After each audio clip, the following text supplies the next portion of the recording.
welcome you to Emotional Resilience, Living with the Fruit of the Spirit. I'm your host and author, Ron Ovett, and I want to thank Moraine Valley Church for letting us use their facilities here. We have classes here on Tuesday nights, but of course then the pandemic came out, and so we're doing this via YouTube. But I also want to welcome Downers Grove Community Church, where we've been doing classes for a couple years there, and I know that some of you are watching. And of course, welcome those of you that are friends, relatives, or maybe you've heard of the class. We certainly want to welcome you and thank you for coming tonight. You know, I'm so excited about emotional resilience. I think it's such a theme for such a time as this. For such a time, I can't tell you how many phone calls I get a week from people that are upset. I'm just now finished coming out with a new book on anxiety. It'll be a series of meditations on anxiety. The first 4 chapters will kind of go into how do we work with anxiety, and then the rest are 31 meditations. I'll let you know more about that when that book comes out in the next week or two. And then I'm working on a whole Bible study series on anxiety as well. Emotional resilience is an important theme. And, you know, I think often we don't think about resilience. We somehow get in our head that God is going to just come and change everything. Now, he does. When we're born again, things change, don't get me wrong. But he doesn't take away our human nature. It's a process of sanctification, of growth, maturity. For example, the demoniac. It's easy to read the scriptures where Jesus heals the demoniac, and then they leave, and we think, well, gee, everyone lived happily ever after. And I'm sure he was changed, and much was positive about that. But what about the people that maybe he beat up before? What about the families where he, desecrated their whole house and ruined everything? What about all the people who were afraid of him for so long? I'm sure he had to start doing some things, had to start changing some thinking, changing some habits. You know, we think of the person that was lame. And Jesus said, pick up your mat and walk. Maybe, some of those people had never worked. What were they going to do for a job? How were they going to be trusted? A lot of things happen. We think of Lazarus raising again from the dead, but what about neighbors who lost their maybe brother and they didn't raise from the dead? Was there jealousy? Was there, we're human beings.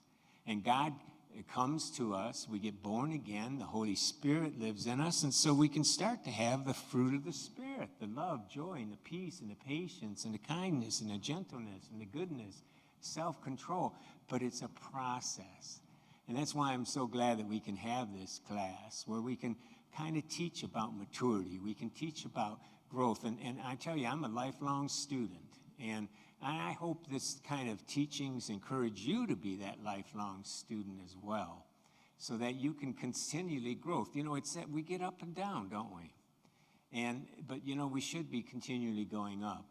And what I find is as I learn things, sometimes I feel worse sometimes because I'm learning deeper things, and there's more that I have to work on, but it's a positive thing because it leads to growth. Now, tonight we're going to be talking about something that probably has never been taught in the church before. And we're going to talk about our brain and social engagement. And I'm really excited to bring this topic tonight because it's such a relevant one. And it really points to God, our Creator. What a marvelous thing he has done in creating you and I. We are just incredible. The brain alone is the most complex thing in the universe. But when we start talking about all these nerves, the nerves, the cranial nerve system, it's just phenomenal. And it's exciting to know that God has created us this way and that we can use this social engagement now to change ourselves and to improve and to communicate better. So let's just give God this time tonight and pray that he'll just speak to our hearts, that we'll learn a little bit, that he'll show us what we need to do to be better at this social engagement. So, Father, I thank you for bringing us together tonight via YouTube. I pray that you would just speak to our hearts. Lord, help us to just be excited about what you can do in our lives and how wonderfully creative you were in creating us. And how, Lord, you've given us the tools now to be able to change things that need changing. So, Lord, we commit this night to you, and we thank you in Jesus' name. Amen. Well, you should have notes. If you're on our email list, I've sent notes out. And if you're not, you can write me at ron@empowerministry.org. That's ron@empowerministry.org. And just put notes, and I'll be happy to send them to you. If you want to be on our mailing list where you can get them ahead of time, just say, put me on the mailing list, okay? You can do that in the subject line if you want, and then I'll go ahead and do that. We're going to be talking about the brain. We've been talking about the brain. Tonight, we're going to talk about the brain and the social engagement system. And so I'll be reading some. You can read along with. Again, I encourage you to get the notes if you don't have them, because this is something you want to review afterwards, okay? You know, our safety that comes from social engagement is one of the most important parts of our survival. And yet it's the most overlooked aspects of recovery and mental health. This is in part because a lot of our social engagement body movements have happened unconsciously. We're not really fully aware of them, and because what we know now about the vagal nerve and social engagement was only theorized back in like 1994. Dr. Stephen Porges really came up with the Polyvagal Theory, and I've had the privilege of studying under him quite a few times. And it's a complex system, but it's an exciting one, and we're going to try to go through some of it tonight. And you'll probably need to read it over, but I think you'll understand. What we're talking about here is safety and perceived unsafety, because what happens, see, so often we start behaving certain ways, we react certain ways, and how many of us have been victims thinking, I don't know why I did that. I don't know why I responded that way. Why was I so fearful? Where did that panic attack come from? Why was I so anxious? And yet it's because we unconsciously, yet very consciously in a sense, read the social engagement features of the faces and the body language in other people, and we've interpreted certain looks to mean certain things. And a lot of times it's based on a lie, a misinterpretation. You know, I've often taught in classes that, you know, if you really want to get to me, or at least used to want to get to me, you could just take your glasses and go like this and get a clipboard and go, Ron, can I talk to you for a minute? And get that kind of sober look, or if you really want to do it, kind of get that, hey, Ron, I want to talk to you, you know? and all of a sudden, man, boom, boom, boom, boom, especially if you were someone that I gave power to. You were a boss, or someone that didn't like what I handed in, or you were upset at me. You know, as a people pleaser, I look for that kind of stuff. I'm wired. It's like a predator room. I'm constantly looking to see if you're happy to be with me, or is there something I need to do? And it's this back and forth thing going on in milliseconds, and a lot of that's based on what? A lie. A lie, for example, that if you're not happy with me, I'm going to die. Or if you're not happy with me, if your face looks a certain way, it's my fault. I've done something wrong. I'm going to be banished. You see, those are the kind of things. We're reacting in fear. We're reacting certain ways because our brain is picking up something that it's seen. It could have been someone in our life that manipulated us by stern looks and tone of voice. But that doesn't mean that we were bad and awful. Doesn't mean that we have to continue to cower every time that happens. See, we need to learn. We need to start to learn that things aren't that those interpretations were from childhood, and now we can have more of an adult, more of a mature response to those things. And a lot of that comes through this social engagement. And so that's why we're kind of looking at it tonight, so we can start to recognize it. And we can start to ask ourselves, is this a proper interpretation? Do I really need to feel this way? What am I thinking that they're thinking? What am I thinking they're thinking about me? And start questioning some of these things. And start taking a more mature attitude toward ourselves as well as others. So it's important. So our social engagement system is there for safety. It's for us to communicate to someone else, hey, you're safe with me, right? You know, smile, kind of looking at them, you're safe with me. And them to say, well, you're safe with me. It's this kind of engagement. And also, if you're coming and you don't look safe, then I know that, hey, I need to posture, I need to do something, right? And so it's an important thing. And that's why I think we need to look at it. What we taught earlier about the autonomic nervous system, we did a couple weeks ago, is a commonly held view of the autonomic nervous system with the sympathetic nervous system, which is the gas pedal, gets us to go to fight or flight, and the parasympathetic nervous system, which is more of the brake and the freeze response. It gets us to stop, to slow down. Now, up until this time, that was the commonly understood thing, and we'll look at it in a few minutes, understood interpretation of the autonomic nervous system. But with modern scientific equipment and techniques, 20 years of research, Dr. Porges discovered that there were actually two vagal nerves, the ventral and the dorsal, and it's part of the cranial nervous system that we're going to look at. There are 12 cranial nerves, and you can see I have a drawing here. And, you know, you can see that these nerves go all over, right? And they affect different parts of our eyes, our ears, the inner ear, down into our gut and all that efferent part in there and our intestines. It's an amazing system. And God has just created this integral communication system in our body. And it's really, really exciting. You know, on page 2, we'll go into a little bit. You can see that I've listed the 12. And you can look at this later. We don't have to go through it all now. And you certainly don't have to memorize this. But to know that there's 12 different sections, you might say, of nerves. And you can see that some of it, the olfactory, right, that means smell, right? It helps with the smell and to locate food. You can see that a lot of these things were for our safety. I mean, what about fire, right? You smell smoke, you know you better watch out, right? You've got optic nerve with the vision, and of course vision's very critical to our safety. And then you see the ocular motor nerves, which controls our eyeball muscles. And, you know, you can go right down and look at some of the different ones that have it. They, you know, regulate our heart, regulate our stomach function, our digestion, turns our head and expands the visual field. You can imagine how important this stuff is for our safety, right? The peripheral vision. And so in eating, our tongue, I mean, it's just so much, it's so integral. I mean, the psalmist was right when he said that we are fearfully and wonderfully made. I mean, unbelievable, right? And so skip down to the part there where it says cranial nerves in the social engagement system.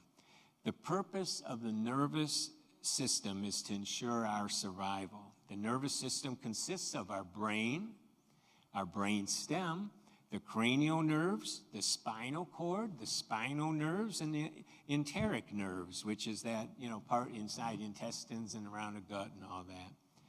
Now, we said before there's 12 cranial nerves, connect the brain stem with various organs and muscles of the head, such as the nose, eyes, ears, the tongue, and some reach the throat and the face, the neck, the thorax, the abdomen. These nerves come in pairs, and they go down the right and the left side, okay? And the vagal cranial nerve, this is the vagal really means wandering. It comes from the word wandering. It's a long wandering nerve, and it makes its way into the throat for swallowing, the chest for our breathing, our heart for our circulation, the stomach, liver, pancreas, small intestine, which is all for the digestion, the kidneys for elimination, and regulating many of those visceral organs. I mean, God has created us in such a marvelous way. And these things, see, when we talk about emotional recognition, remember we said emotions start in the body. It starts in the body. We get a sensation, and then we call it, I feel afraid, or I'm a little apprehensive, or, man, am I angry, right? But it starts a lot of times. Why? Because of this system. This system communicates to the brain back and forth. There are neurons in the gut, many of them, 500 million in the gut, some around the heart, and they communicate with the brain. Similar kinds of communication between the brain and the heart and the gut, and it's incredible how God works all this out. The cranial nerves enable the sense of sight, smell, taste, and hearing. It also allows a sense of touch on the skin of the face. And one of the primary roles of the cranial nerves is to facilitate restoration through the 5 of the nerves' social engagement, which acts for our safety. Safe human engagement is key to our survival. And for the sake of this class, we want to kind of look at 5 of them and see how they kind of work together, okay? Now, in his book, when you read the Polyvagal Theory, it gets kind of complex and deep. And part of my problem is the pronunciation of all the words. I'm dyslexic, and a lot of times these words get all mixed up in my head, so I have to read it many times, you know.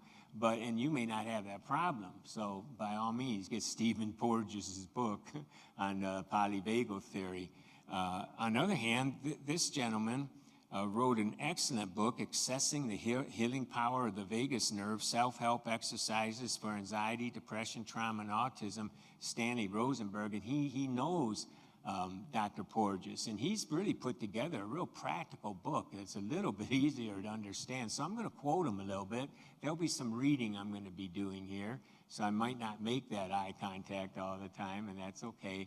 But you can follow along, and I encourage you to read it a couple times if you need to.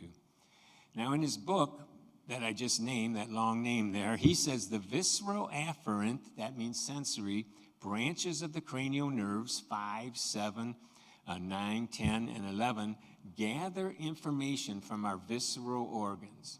Are we safe, threatened, or in mortal danger? Does our body feel healthy, or is there an imbalance, pain, dysfunction, or illness? If we are safe and healthy, these nerves facilitate the desirable state of social engagement. Now, we consider on the next page, page 3, we consider normal human behavior to be an expression of positive social values. Our actions should be beneficial for our own survival and well-being, as well as the well-being of others. And when we are socially engaged, you know, Rosenberg's saying this, when we are socially engaged, it's easy for other people to understand our behavior. And what we do makes sense to others. And most of us are socially engaged most of the time. However, sometimes we temporarily drop into a state of chronic activation of the spinal sympathetic chain system, right? He calls it that, but what he means is fight or flight, right? We're upset, we're in turmoil. Or of the dorsal vagal activity, that's we're withdrawn, we're shut down. Have you ever been that way? Right? Or been with someone, all of a sudden they're withdrawn or shut down, you go, what's wrong? I mean, you know it immediately, what's wrong? Or someone comes in the fight or flight, right? And you go, well, you know, they're looking like they're going to fight or they're going to leave, and you go, whoa, what's on? You can tell it immediately, can't you? The social engagement system isn't on.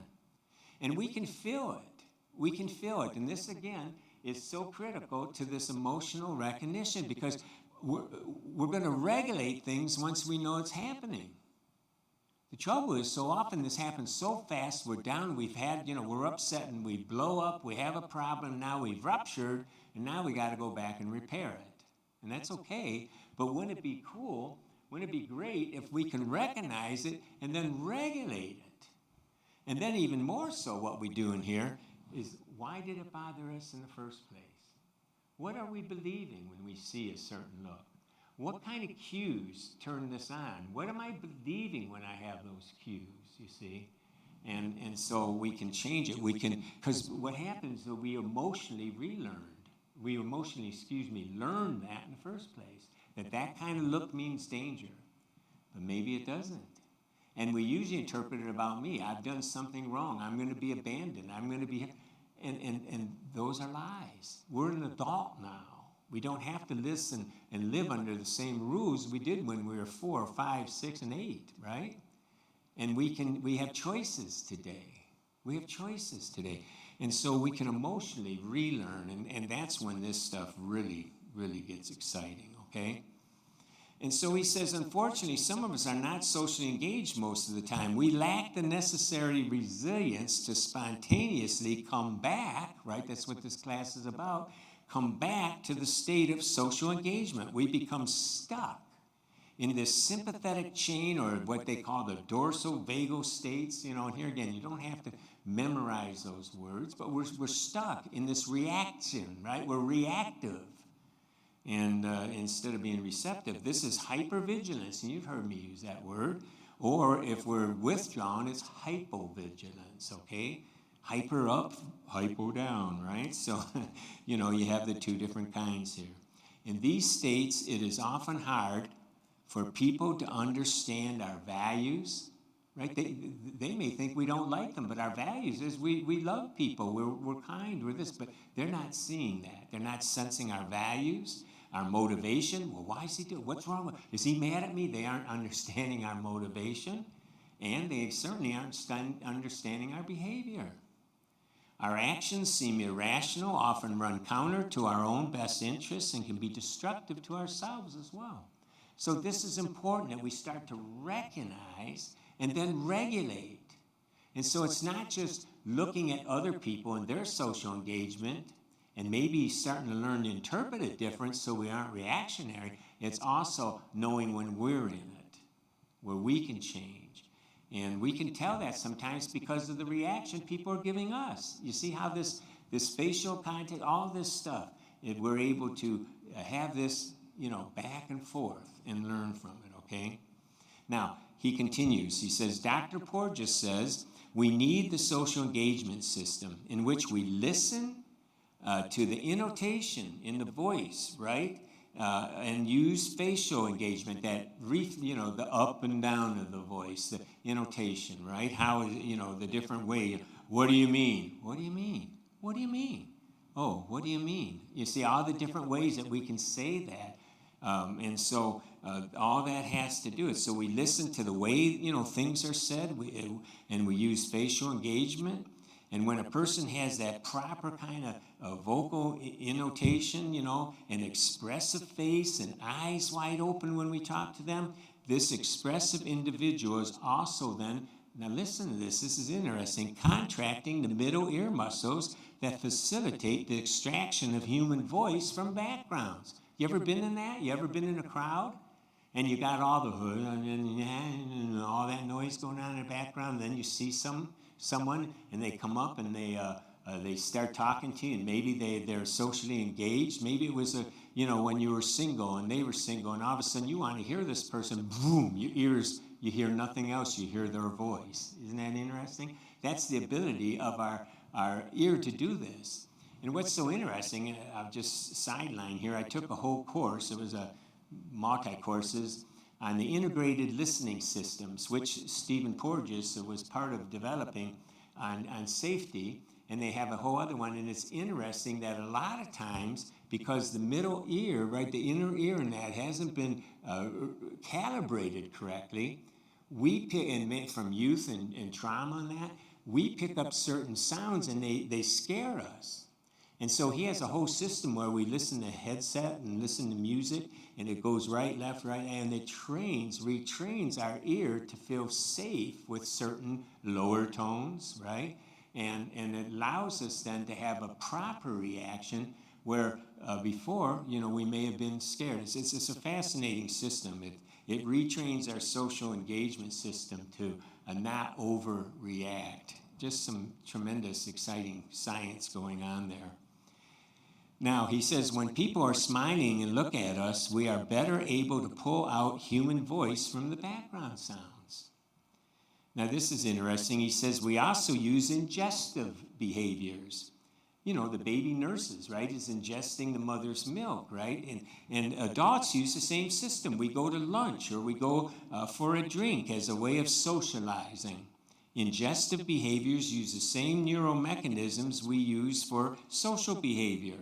We use ingestive behaviors to calm and develop social engagement. That's why at lunch you're having a good time. You're eating and you're reacting. You're safe with the other person, right? And when that is done, the physical distance between people can be modulated and we can come close.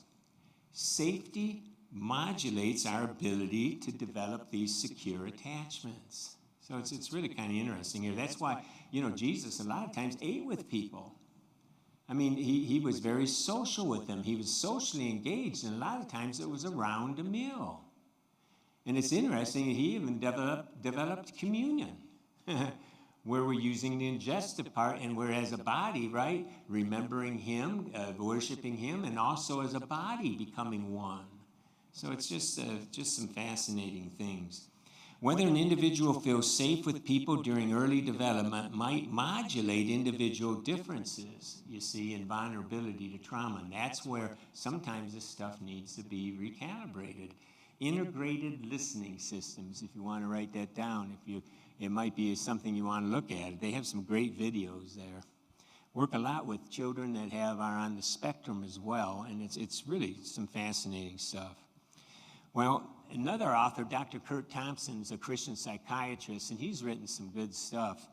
And in his book, The Soul of Shame, he illustrates how this social engagement system works even in infants, causing the child to feel unsafe. If not corrected, this sets us on a road to shame. And I think he writes it in a way that really makes sense. He says, shame makes its way into our stories at an early age. So early, in fact, that we usually have no conscious memory of our initial encounters with it. This can take place as early as 15 to 18 months and usually involves a child's response to someone's nonverbal cues. Nonverbal cues are huge, right?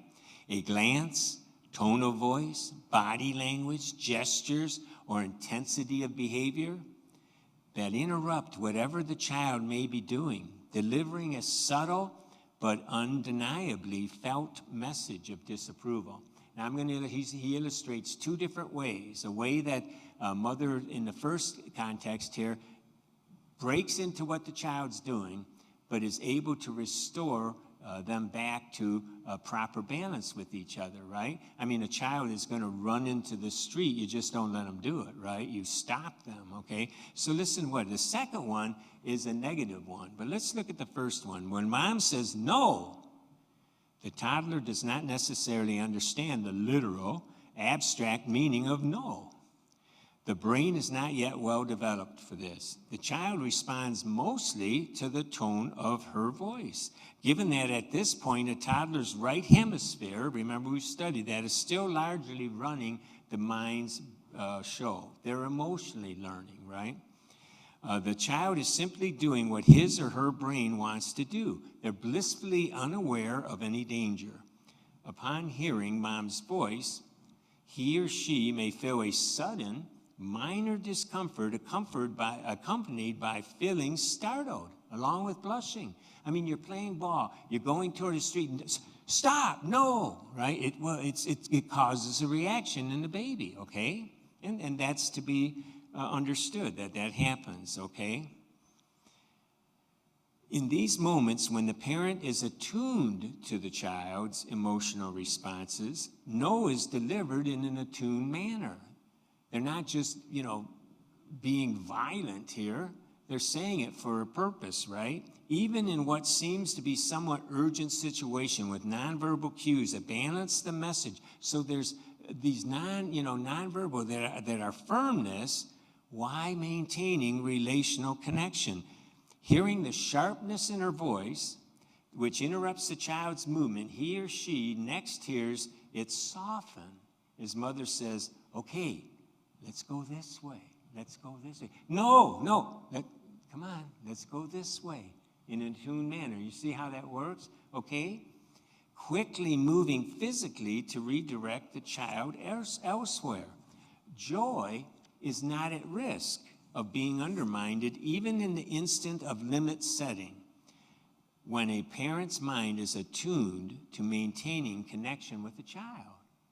And so a child can learn that sometimes there's this disruption, but there's attunement going on. And we'll get more into attunement and trauma and all that later when we start talking about attachments, but it's an important. And the good news is, even if we had relationships where they weren't healthily attuned, we can learn it today as adults. We can, in our fellowship with each other, have attunement with each other, and our brains can start to learn that we can be safe with others, that people are happy to be with us. And it's so exciting that we can relearn learn these things. But he continues and gives an excellent description of how the social engagement system, even in a child, responds to a negative engagement. Let's look at this, okay? It's going to take a moment, but I think it's important, okay? It does kind of explain where sometimes shame comes from. Now, he says, when shame strikes, however, the interchange is wholly different. It often occurs when we are moving in a direction of creative exploration, minding our own business, when an unexpected force of nature enters and brutally throws us off course. Crucial in this drama is our state of mind, which typically is one of unsuspecting, trusting anticipation as we venture forward in some endeavor.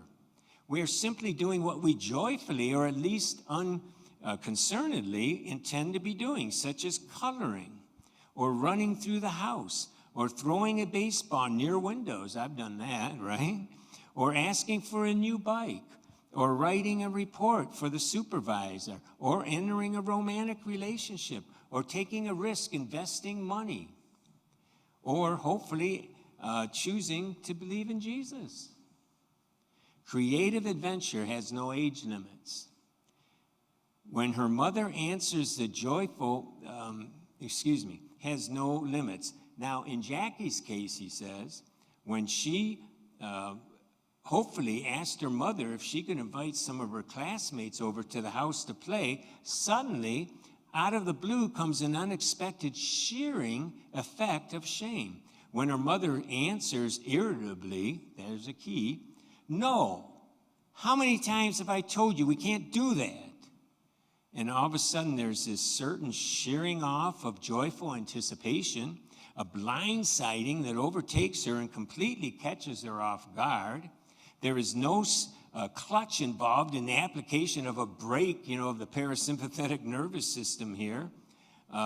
No gradual or mindful, engagement while attempting to change the direction of her intended course, right? Which was asking for friends to come over to her house. Her arousal is precipitously unhinged, like so many colliding railroad cars piling up behind the mind's engine as it comes to a screeching halt.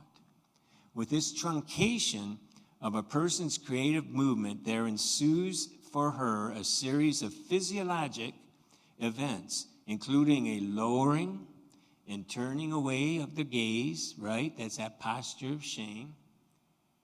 A heaviness in her chest, an uncomfortable fullness in her head, a wave of intensified blushing effect that courses over her entire body, a turning in toward herself and away from others.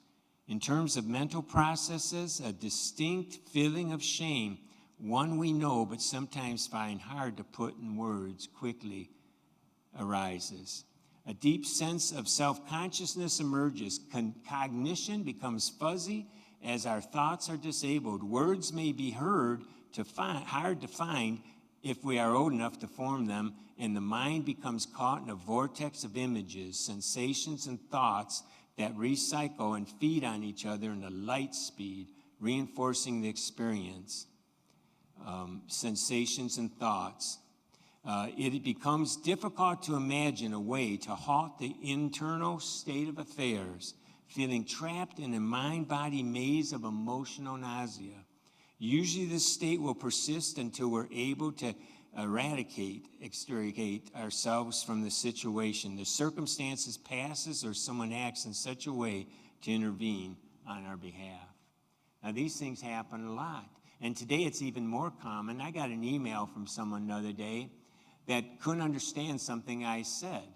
And they went ahead in the thing and told me how surprised they were and how shocked or how whatever. And all of a sudden, man, just from reading that, I started picturing what they were looking like.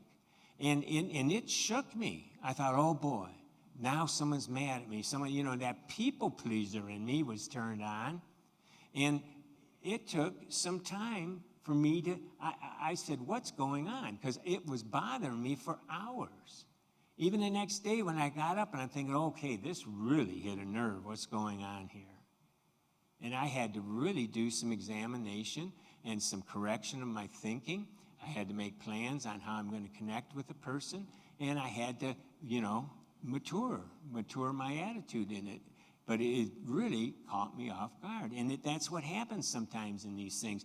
Why? I'm a shame-based person. Now, I've worked on it, and I'm doing a lot better than I used to be, right? And this is a growth process. And many of us, what happens, it gets reinforced over and over. And you may need to read this again. I mean, it's one of the best illustrations I've read, and I've read a lot of books on shame. And I thought he did just an excellent job here. And he says, furthermore, and we're almost done on bottom of page 4, furthermore, in a shame encounter that takes place before language is fully developed, it is not as if the child thinks in terms of mom isn't happy with me. Cognition is not yet developed enough for this. Rather, the child is being governed by the parts of the brain stem, the limbic, right, circuitry, the emotional part of the brain, and portions of the right hemisphere that simply respond to emotional shifts. We first develop a felt sense of shame. And remember, we said a lot of these things are felt senses in our body. A felt sense of shame rather than a rational explanation of a series of events. Now, this is the key right here. Why I've had to struggle with it and overcome it, and why you may too. With repeated exposure to events such as these, we pay attention to and via our early neuroplastic flexibility more permanently encode these shame networks. And we start interpreting things as shameful when they may not even be. That the person may not even been talking to us, but we interpret that look as they're not happy with us. And not happy with us means that there's something wrong. I need to feel this sense of shame. Thus, they become more easily able to fire on later, see? Even when activated by the most minor or even unrelated stimuli. That's what I was just talking about, right? Shame's disintegrating effect. I thought he did an excellent job here. And I think we need to see that that's how a lot of these things grow. And a lot of it has to do. And so as a child, we thought that way. And some now, as an adult, we need to be able to reinterpret some of these negative messages that we're feeling. Here again, emotional recognition. So we can regulate it then that's what I was doing the other day. I was regulating it to where I could emotionally now start thinking, what's going on? What have I learned? What am I believing here? What's the truth? So I can relearn that interpretation was wrong. And it makes it a lot harder now because we're reading things without the social engagement system. And it makes it really even harder sometimes. I mean, do you ever get an email in all caps? The person's upset with you. What are they trying to communicate, right? And so, on page 5 here again, we did this a couple weeks ago. This is the typical way of looking at the autonomic nervous system with the sympathetic nervous system on the left of the page and the parasympathetic on the right. And you can see what happens. The fight, flight, or fix gets us going here. And you see the eyes dilated, the adrenaline's pumping, the heart beats faster, the lung function accelerates. And then you may instead go into a freeze, which is the parasympathetic nervous system. And we numb and we have trepidation and panic or horror or dread. And that's the typical one of how it is explained. But let's look at page 6 here, okay? Let's look at page 6. This is an addition to the autonomic nervous system. In 1994, Dr. Porges' Polyvagal Theory explains that the autonomic nervous system is not two systems of fight and flight and freeze, but instead a hierarchical system of 3 circuits in which newer circuits inhibit older circuits. And when we get challenged, those systems degrade to older and older circuits in an attempt to survive. So he states that we start out trying to use our social engagement system to look at each other and resolve things warmly. That's our first myelinated vagus parasympathetic circuit. Now, if that fails, then we go into the fight or flight sympathetic mode. If that fails, then we use the unmyelinated vagus circuit, putting us into that immobilization or dissociation. I was at a person's house the other day, and he called me, and I needed to go over because he was very upset about something. And by the time I got there, he was humped over and just kind of, he was totally out of it. In fact, later when we talked, he said, I don't know what happened. What happened? He was blacked out, right? He was totally dissociated, and we had to bring him back and work with him, right? But his system went all through these systems. He tried relating to the person, and it didn't work, and he, real quick, and then he went into, he was really, really afraid that he was going to do the fight, not the flight. And then in reacting to that, he went into the hyperarousal. And so you see on the bottom, middle of the page here, the safety is our first line, right? We see something happens, we try as quick as we can to understand what's going on. Optimal arousal level, rest and digest, parasympathetic ventral system, the social engagement. So these eye contacts, facial expression. Now, if that doesn't work, if danger still is there, we can't communicate to them that, hey, back off, relax, it's not dangerous, but they're continuing, then what? We go into the danger, right? Safety isn't there. We've checked. Now, hyperarousal, increased heart rate, sympathetic system, which is on that other page, right? And we get that fight or flight, dissociated rage or panic. But then it goes beyond that. There's life threat here. There's life threat. And so that hyperarousal, decreased heart rate, parasympathetic, dorsal vagal system, we become immobilized, we freeze.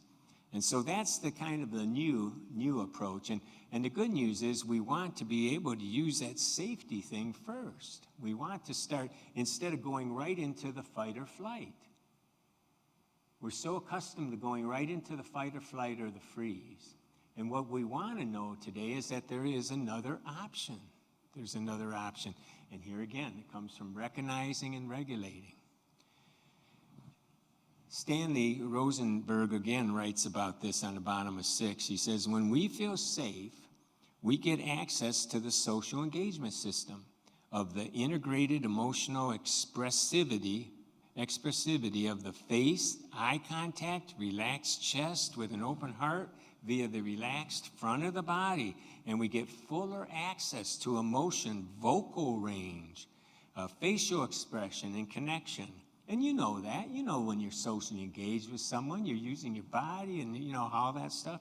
The muscles of the chest and belly are relaxed. The defensive shield is down, and our system is available for connection, which is reflected by our face, referred to as the social engagement system of the 3 frontal areas also being relaxed, which enables us to smile on the top of page 7, express emotion, and respond via facial expression to communications from the other person, modulate the range of our voice, and even be relaxed enough for our ears to listen.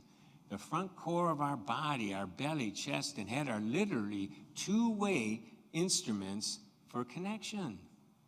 Isn't that incredible? God has created us that way. And so, we want to be able then to use that kind of system for our advantage. Now look, he says in contrast, when we feel afraid of connection, afraid of someone seeing something inside, afraid of being judged, afraid of not belonging, and aren't many of us that way? I mean, we're fear-based. I mean, this is why I was in hypervigilance for all those years. Afraid of what? Afraid of being judged, afraid of not belonging, afraid of abandonment, afraid of someone's knowing, boy, if they only knew who I really was, right? And so, if we put our defenses up, either activate an immobilized freeze, numb, collapse response in the belly, or a more aggressively mobilized fight-flight response in the chest.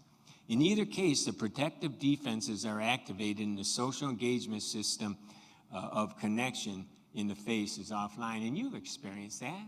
Have you ever walked into a room in a good mood and you go to talk to someone and they give you the look? And you can tell the look either says, back off, I'm not in the mood, I don't want to talk to you, right? And you start going, what's wrong? Or they're kind of fearful, they're afraid, and you can tell there's something wrong. The system isn't working. And now we can use our system to try to promote safety, to promote safety, or we can just say, hey, they're not ready, and we can back off, not thinking that it's our fault, you see. And that's where we need to learn more, okay?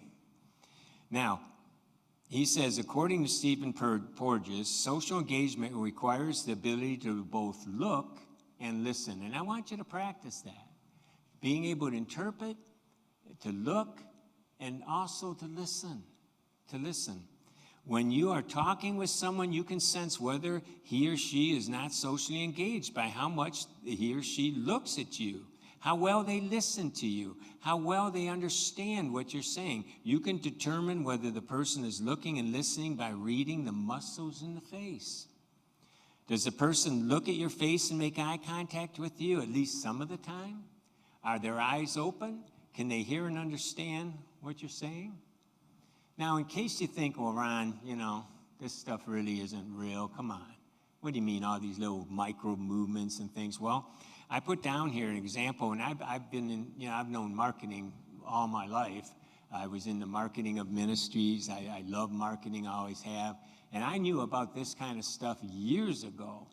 And I just have an example here of what advertising does in facial recognition to tell our emotional response to products.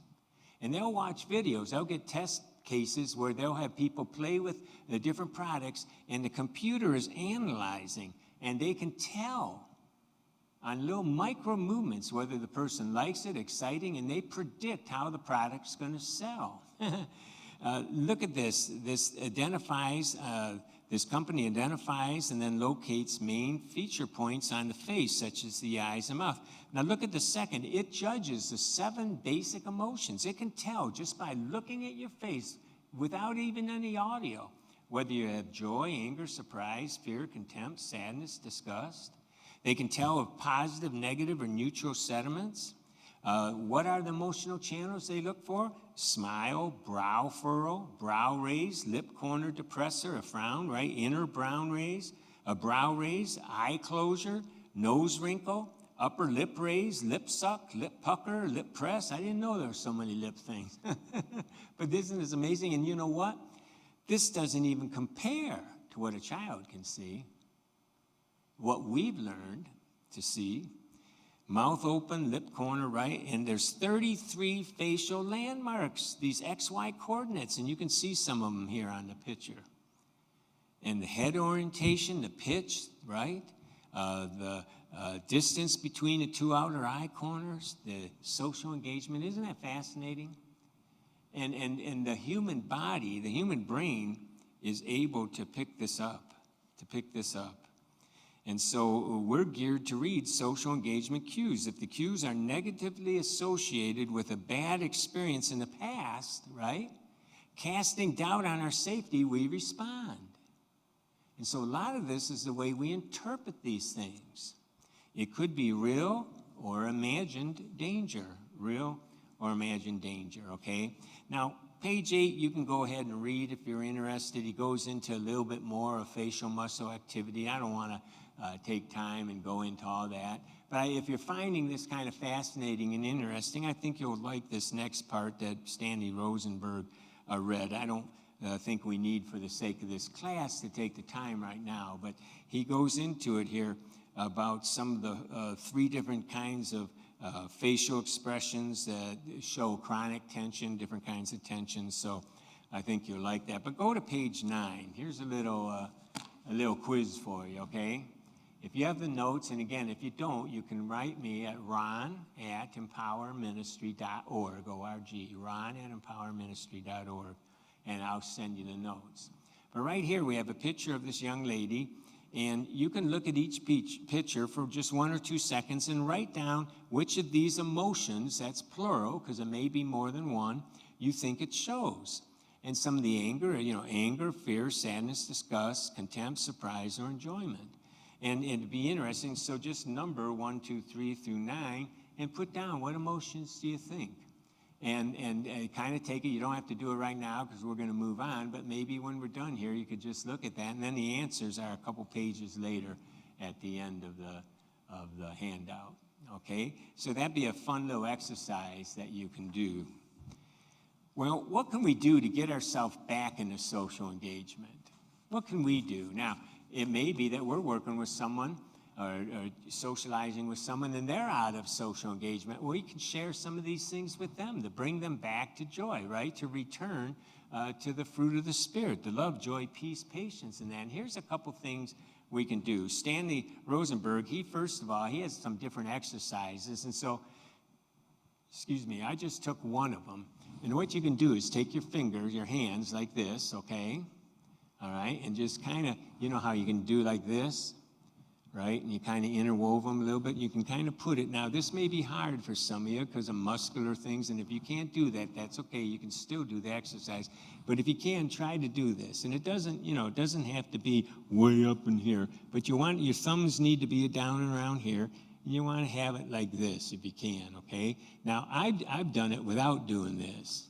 But here's the secret now to unlock. What happens here, he's saying, is that the goal here is to realign the vertebrae C1 and 2 back to its normal position. Stress rotates the C1 and 2 vertebrae away from their optimal position, and that puts pressure on the vertebrae artery, which supplies the frontal lobes of the brainstem where the 5 nerves necessary for social engagement are situated.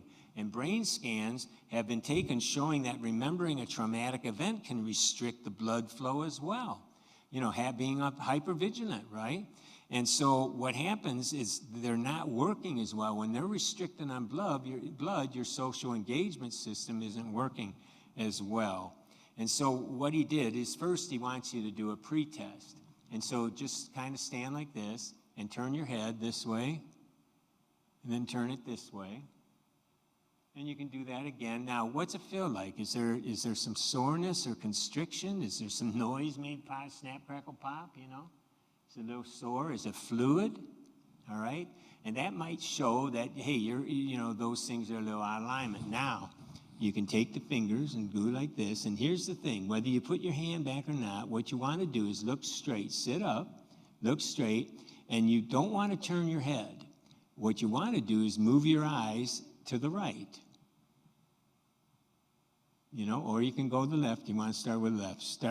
I like the left. So move them to the left. And when you do that, a lot of times what happens is that you can feel this kind of stretching or whatever. You're looking way over, and you can do this 30 to 60 seconds. And what you'll find is sometimes you start going, you kind of get this yawn, or you get like a yip, right, or something like that. And what it's doing is the blood is coming back in there, and it's turning it on. And so you can sometimes feel it even in here, and you hear this kind of crunching. And then when you're done with that, 30 to 60 seconds, then look the other way. Don't, see, I almost start, don't move your head, just move your eyes as far over as you can.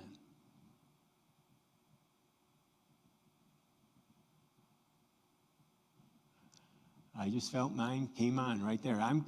For some reason, it works well with me. Maybe because hypervigilance is still there, and I'm somewhat out of social engagement, right? But for whatever reason, that works well with me. And you can practice it yourself, and you'll find that you'll get this kind of yawn, and that puts the vertebrae back in, and the blood starts flowing better, and you're more into a physical social engagement, okay? And so you can kind of read that if you want. And now, once you've done it, if you've had a reaction, now move your head. And you'll feel that it's unrestricted. It's flowing really well. It's kind of interesting, isn't it? And so that a lot of times will at least get it's like giving blood back to the system up there, which is so important. Okay. Well, here's something we can do if we're socially not engaged right now. We can just we're uptight. We feel ourselves. We can sense that, recognize that something's going on. Well, let's breathe. Let's breathe. All right. So a slow 5 count through your nose.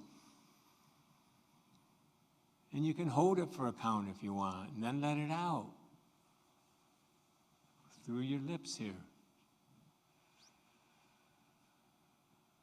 And you want to extend it for the full 5 count. You don't go, 1, 2, 3, 4, 5, and you don't go 2, 3, 4. You allow the intake during the whole 5 seconds, hold it for a second, then you let the, exhale for the full 5 seconds, okay?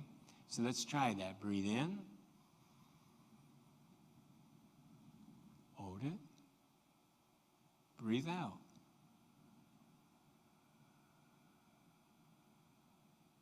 And what you're doing is you're doing part of what we'll learn later in emotional regulation. You're bringing the social engagement system online. Let's try it again. Breathe in. Hold it. Breathe out.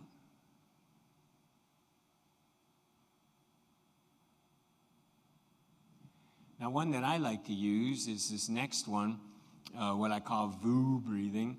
And that is sometimes you can really get down into the organs here because of the hairs along our intestines. And when you do this vibration, it kind of relaxes that. And those nerve endings kind of signal to the brain that I'm more relaxed. And how you do that is by going, can you feel that vibration? That and sometimes even when I'm driving, if I'm anxious, I'm thinking of something and I'm a little upset and I'm not feeling that the breathing, I go right for this one.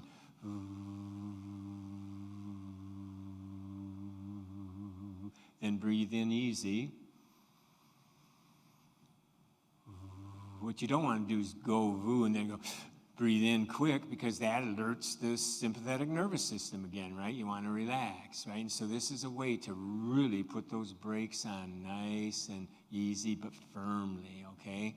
And that Voo one is important. That's a good one. It will really, really give you a sense of relaxation. Another one's a firm foundation. You'll be surprised how often we're reacting to things and we're not grounded. We're all up in here. We're maybe going to get ready to dissociate or something. I mean, we want to leave. We want to get out of here. We're panicked. We're all up in here. And one thing that a lot of times it's all upper body, and what helps sometimes is to ground ourselves. So you may need to stand up, not run, but stand up and plant those feet. Feel those feet on the ground, or if you're sitting, feel all of a sudden the bottom is sitting on the chair. But you want to get a sense of firmness here, right? And you can gently increase pressure on your right foot, then go to your left foot and your right foot, and just kind of get a sense. Another way is to find 4 red things in a room. And so all of a sudden you're looking, are there 4 red things in the room? And you're coming back to now. You're grounding yourself, right? And so it's important. Then you can start going from an anchored place. Another way is to do that grounding. I like connecting beyond. Let's make it spiritual, right? Instead, now you're grounded, you're doing it. Now put your hands up. And look at this posture of just opening it, Lord. And now all of a sudden you're not just grounding here, down in the feet. You're also connecting with the Lord and saying, Lord, you're breathing and just asking him, just to flood you with his peace, right? I love this one, right? But this is the ability to get you back to here, to get you out of this hypervigilance, to get you out of that, and to turn on that social engagement, to get back and engage, okay? Now, if you're with someone, you may not all of a sudden be able to go, they wonder what's going on, but you certainly can feel your feet and kind of plant your feet and kind of take some breaths, right? And get back into it and calm down. Now, another one is a friendly facial hello. Use your face. Communicate warmth. Communicate friendly. Communicate, hey, I'm safe. You're okay. I'm happy to be with you. And communicate that with your face. And just doing that helps you turn on that social engagement system, and hopefully it'll be reciprocal, and they'll respond back to you, and that will turn that social engagement. Sometimes what we need to do is number 8 here, we need to recall a positive social engagement. And you may not be able to do that with people, right? I had a pet, or my son had a pet, and dog sat for him, and old Rocco, it was great. And when I went to see him, he came and put his paws right up here. I went, hey, Rocco, And I could feel the shift from my mind to my heart. There was this social engagement, even with pets, right? Or with people, a time when you really were happy to be with someone. They connected with you. Remember that. Carry that one with you. Think about that. That will turn the social engagement back on. Number 7, I skipped there because I wanted to go to 8. Number 7 is play, and he talks about play here. He says not a Game Boy or a computer, this interaction with someone else. This play is important. It's not a solitary thing, a social reaction using face-to-face. And so he says, play requires an ability to mobilize with sympathetic nervous system and then to go down-regulate the sympathetic excitation using face-to-face social interaction and the social engagement system. So it's important to have that kind of thing. And so here again, it can be a dinner time with eating, right? Using the digestive system that we talked about before. And number 9, stop negative mood and engage socially. Stop whatever negative agreements you have at the moment. It's one thing to think something, but you don't have to agree with it. If all of a sudden you're thinking, you're reacting like they're angry at you, well, whoa, stop for a minute. Are they? Are they? I mean, what have you interpreted here? You don't have to agree with it. You can't stop sometimes what you react to, but you don't have to agree with it, okay? You have choices. It's one thing to feel a certain way, another to agree that you have to stay that way. We have thoughts and emotions. We're not our thoughts and emotions. We have them. We have the flu. We're not the flu, right? I'm angry. I feel angry, but I don't have to stay that way. I start to learn. I start to, real quick, assess these things.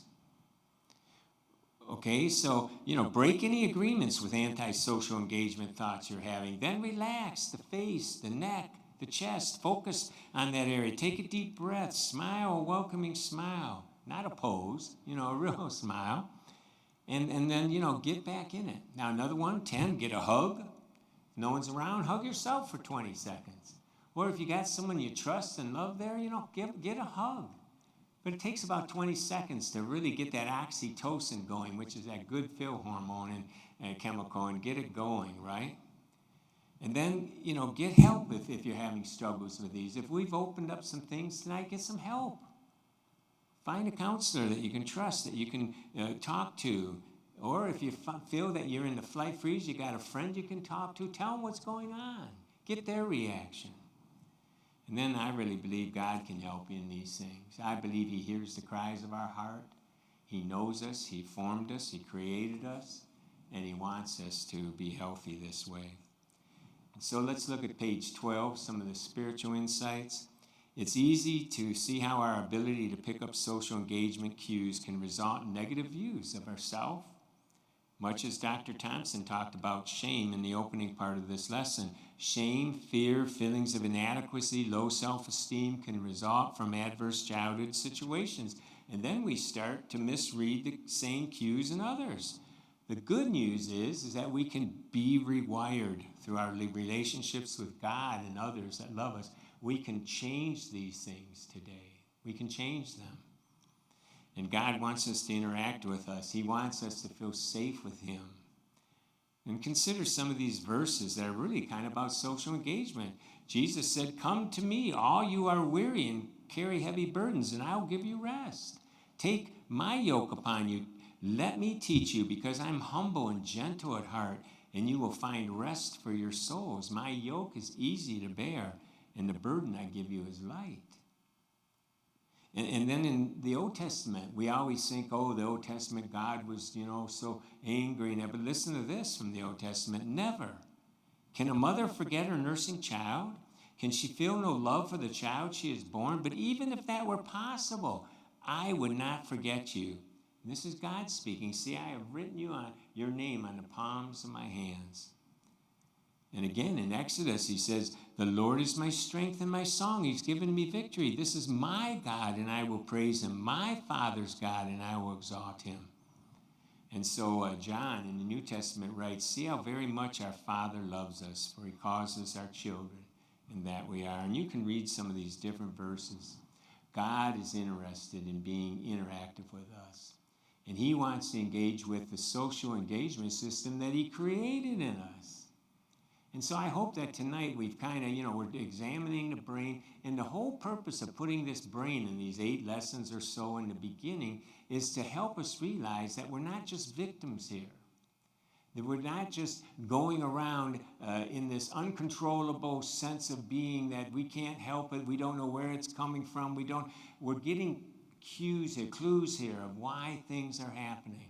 There's a social engagement system, and we're interpreting things, and we may be interpreting them wrong, and we can change these things. We can do these exercises, and there's real hope today. And so I hope that you're enjoying this series. We'll be continuing the brain for a few more times. Then we're going to get into attachment and some other things, but it's an exciting thing. And we're learning right now about emotional recognition. And we're getting hints toward how do we regulate that, and we'll be getting into this more. And I'm continually talking about what we really need to do is reinterpret some of these things, learn the truth about how loved we are, how caring we are. I was studying today about addictions, because I do a lot of counseling in that area. And it's interesting in the sexual addictions that a lot of times we use fantasy. We use fantasy in our addictions. And a lot of times, what are we really getting out of those? What is it saying? What are we desiring? What are we really getting at? And almost every addiction has some kind of internal visualization. We're striving for something. And if we can see that, if we can interpret those, then there's a proper way, a better way to get it. We don't need those addictive things to give us those. They don't. But if we can find out what is it that we're yearning for, what is it that we desire, it's here for us. It's here for us in relationships with each other and in relationship with God. It's here for us. And one of the exciting things about this class as we continue is that my prayer is that we'll each grow, that we'll start to learn the truth about how loved we are, that we have a purpose, that we're significant, that we're deeply loved by God and others. And we can start using that visualization to really change us and mold us. So let's pray, okay? Father, I thank you for bringing us tonight. I thank you for this incredible way that you've created us. Who would ever imagine this social engagement system so integral? And Father, I thank you that you're giving us some clues here of how it works, and we're learning how this works, where we can make the adjustments we need to realize and change all these misinterpretations about who we are and realize who we really are and how deeply loved we really are. And that we can communicate to others and have this safety and have these good relationships. So help us to that end, Lord. Help us continue to mature and learn. And we thank you, Jesus, in your name. Amen. Well, thanks for joining us tonight. The pandemic is continuing. I'm so glad that they're getting now some different things that we can use for immunization and that. And who knows, maybe we're getting at the tail end of this, and soon we can meet together as a class. But until then, we're going to continue these video classes. You can see them on Moraine Valley's YouTube page. You can see the other ones that we've done if you want. Tell others about it. I also go under the name Mr. Change Agent. You can see my Mr. Change Agent YouTube page. We have a Facebook page where you can sign up. We have a whole emotional resilience group. I have different books on Amazon. You have to look under Ronald Ovitt, not Ron, but Ronald Ovitt, and you can see the different various books. And we've got some exciting classes coming online here. They're being developed right now, and within the next couple weeks, I'll be telling you more about that. So you can take some of our classes online. Some cost money, but some are free, and you can start to learn about that. So God bless you. We look forward to seeing you again next week.